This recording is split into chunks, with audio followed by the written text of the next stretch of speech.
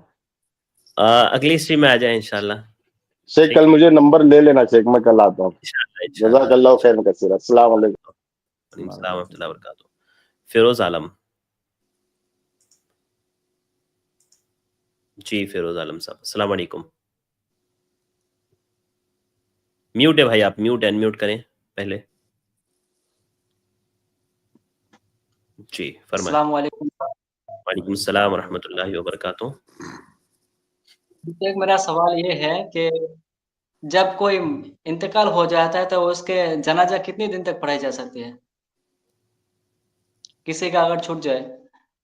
اچھا، کسی کا چھوٹ جائے اس کا، دیکھیے جب کسی آدمی کی وفات ہو جائے تو جتنی جلدی ہو سکے اس کو غسل دینا چاہیے، کفن پہنانا چاہیے، اور جتنی جلدی ہو سکے جنازے کی نماز پڑھ کے اس کو دفن کر دینا چاہیے۔ یہ تو ظاہر ہے ان لوگوں کے لیے ہے جو جنازے کے پاس حاضر ہیں۔ اگر کوئی حاضر نہیں ہے وہاں پر اور بعد میں وہ آتا ہے، مان لیجیے تدفین ہو گئی اور وہ بعد میں آیا، تو اس کے لیے جائز ہے کہ وہ اس قبر پہ جا کر کے جنازے کی نماز پڑھ سکتا ہے، جیسا کہ اللہ کے نبی صلی اللہ علیہ وسلم نے پڑھا۔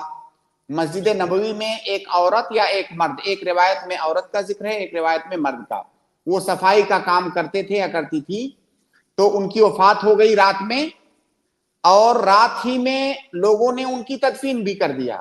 اللہ کے نبی صلی اللہ علیہ وسلم کو جب دوسرے دن خبر لگی تو آپ نے کہا کہ مجھے کیوں نہیں بتایا تم لوگوں نے؟ تو ان لوگوں نے، صحابہ کرام نے کہا کہ ہم نے آپ کو جگانا مناسب نہیں سمجھا، یعنی آپ کی نیند میں خلل ڈالنا مناسب نہیں سمجھا، اس لیے ہم نے تدفین کر دیا۔ تو اللہ کے نبی صلی اللہ علیہ وسلم اس قبر پر گئے اور آپ نے جنازے کی نماز پڑھی۔ تو یہاں پر اس حدیث کے اندر کسی مدت کا ذکر نہیں ہے، اسی لیے فقہا کے درمیان یہ اختلاف پایا جاتا ہے کہ کتنی مدت تک۔ صحیح بات یہ ہے کہ مدت کا کہیں پر کوئی ذکر نہیں ہے۔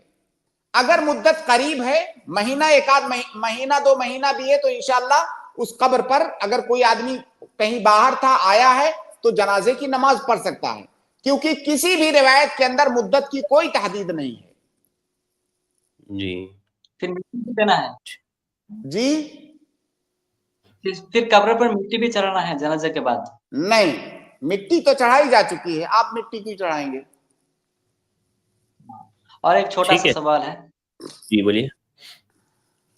جی ہمارا جو علاقہ ہے جو اس میں شہری کا دوسرا اذان ہے وہ یہ پر چالو نہیں ہے، تو اس کو چالو کرنا چاہتے ہیں، لیکن یہاں پر فتنے پھیلنے کا خوف ہے، تو کیا اس ایسی سچویشن میں اس کو چالو کرنا چاہیے؟ اگر فتنہ پھیلنے کا خوف ہے تو مت چالو کیجئے، پہلے لوگوں کو علم سکھائیے، جب لوگوں کو سنت کا، شریعت کا علم ہو جائے تب پھر اس کو چالو کیجئے۔ کئی بار بعض سنتوں کو فتنے کے خوف سے تھوڑے دن کے لیے ڈیلے کر کے رکھنا جب تک لوگوں کو علم نہ ہو جائے، یہ بھی سنت ہے۔ جی بہت شکریہ۔ جتنے بھی اہل حدیث ہے سب کو علم ہے، لیکن جو آس پاس کے حنفی ہے اس کے خوف سے، اس کے بارے میں نہیں، تو اگر فتنہ ہونے والا ہے تو مت کیجئے، جب تک جو ہے ایسا ماحول نہ بن جائے کہ لوگ اس کو ایکسپٹ کر لیں، تب تک فتنہ مت کیجئے، کیونکہ وہ سنت ہے۔ ایک سنت پر عمل کرنے کے لیے مسلمانوں میں آپس میں لڑائی جھگڑا ہو، فتنہ فساد ہو، یہ مناسب نہیں ہے۔ جی ٹھیک ہے، بہت شکریہ فیروز بھائی، بارک اللہ فیکم۔ جزاک اللہ خیر شیخ، وقت ہمارا ہو گیا ہے اور یہیں پر آج کی اسٹریم کو ہم لوگ ختم کرتے ہیں، انشاءاللہ کل ملاقات ہوگی۔ السلام علیکم ورحمۃ اللہ وبرکاتہ۔ اس کے بعد میں اپنے بھائیوں اور بہنوں کا شکر گزار ہوں اور معذرت خواہ ان بھائیوں سے جن کو موقع نہیں مل پایا۔ آصف بھائی معذرت، اصل میں اس کے فوراً بعد ہمارا پروگرام اظہار حق کا ہے ابھی، جس میں موضوع ہے تراویح 8 یا 20، تو وہ ابھی شروع ہونے والا ہے، تو اس کے لیے ہم لوگ وقت آگے نہیں بڑھا سکتے۔ تو آپ تمام بھائیوں اور بہنوں سے گزارش ہے کہیں مت جائیے، بس ابھی 2-3 منٹ میں انشاءاللہ ہماری وہ اسٹریم اظہار حق سٹارٹ ہوگی، جس کا آج کا موضوع ہے تراویح 8 یا 20، اور بہت اہم انشاءاللہ نکات اس میں آپ لوگوں کے پاس آپ لوگوں کے سامنے آئیں گے، آپ لوگ ضرور اس کو جوائن کریں۔ آج کے لیے بس اتنا ہی ہماری اس اسٹریم میں، مجھے دیجیے اجازت، انشاءاللہ پھر ملاقات ہوگی۔ السلام علیکم ورحمۃ اللہ وبرکاتہ۔